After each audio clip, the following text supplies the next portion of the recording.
بسم اللہ الرحمن الرحیم۔ الحمدللہ ہم اہل ایمان جب روزہ رکھتے ہیں تو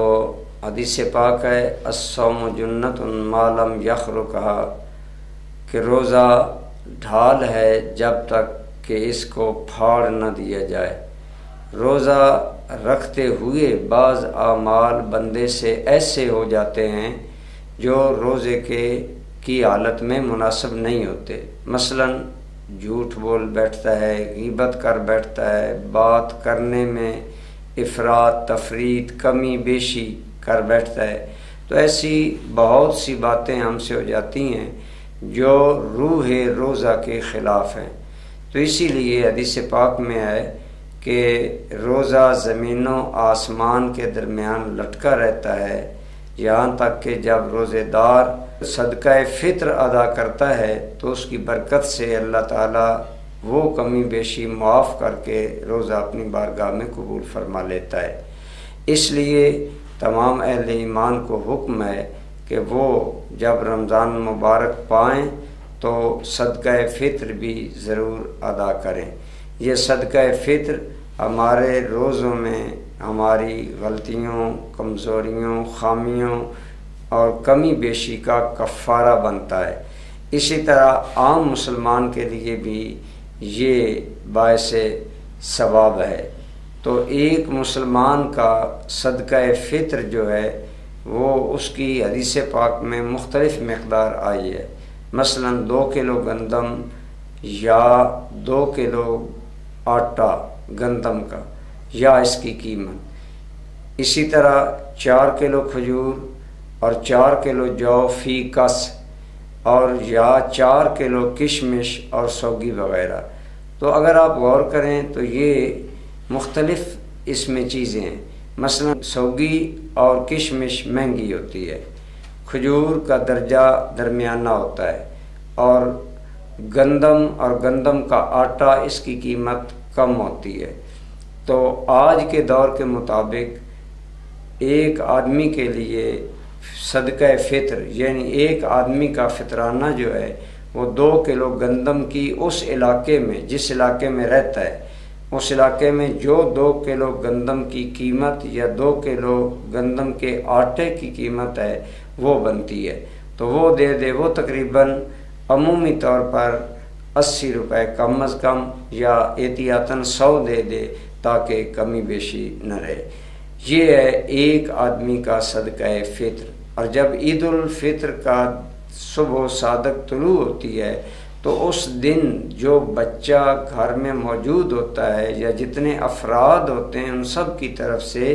صدقہ فطر ادا کرنا چاہیے۔ اس سلسلہ میں ایک ضروری ہدایت یہ ہے کہ عام طور پر ہم 80 روپے یا 100 روپے فی کس دے کر فارغ ہو جاتے ہیں، لیکن اگر جو حدیث پاک میں مختلف چیزوں کی مختلف مقدار بیان کی گئی ہے اس کو سامنے رکھا جائے تو تقوی اور بہتری یہ ہے کہ جو غریب طبقے کے لوگ ہیں وہ گندم کے قیمت کے ساتھ صدقہ فطر ادا کریں، اور جو متوسط طبقہ یعنی درمیانی طبقہ کے لوگ ہیں وہ کھجور سے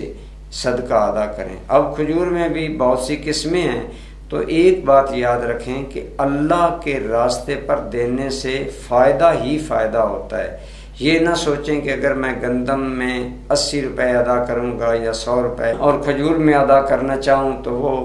300-400 بن جائے گا۔ تو یہ بات ہمیں یاد رکھنی چاہیے کہ اللہ کریم کے راستے میں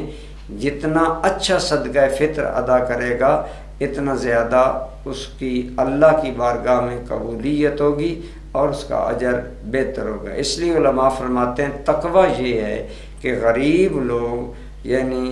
جو لو لیول کے مالی حالات میں لوگ وہ گندم اور گندم کے آٹے سے ادا کریں، اور متوسط طبقہ کے لوگ کھجور کی مقدار کے ساتھ یعنی 4 کلو فی کس یا اس کی قیمت یہ ادا کریں، اور جو امیر طبقہ ہے وہ کشمش یا انگور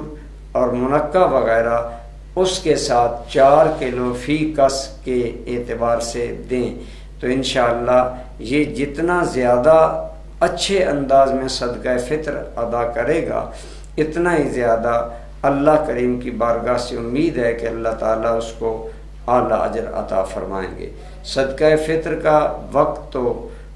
عید کے دن ہے، لیکن پہلے بھی ادا کرنا جائز ہے۔ مثلا آخری روزوں میں ادا کر دیں تاکہ جس غریب کو آپ صدقہ فطر دے رہے ہیں وہ بھی عید کی خوشیوں میں آپ کے ساتھ شامل ہو سکے۔ اس لیے رمضان میں بھی صدقہ فطر ادا کیا جا سکتا ہے، اسی لیے عید سے پہلے دینا افضل ہے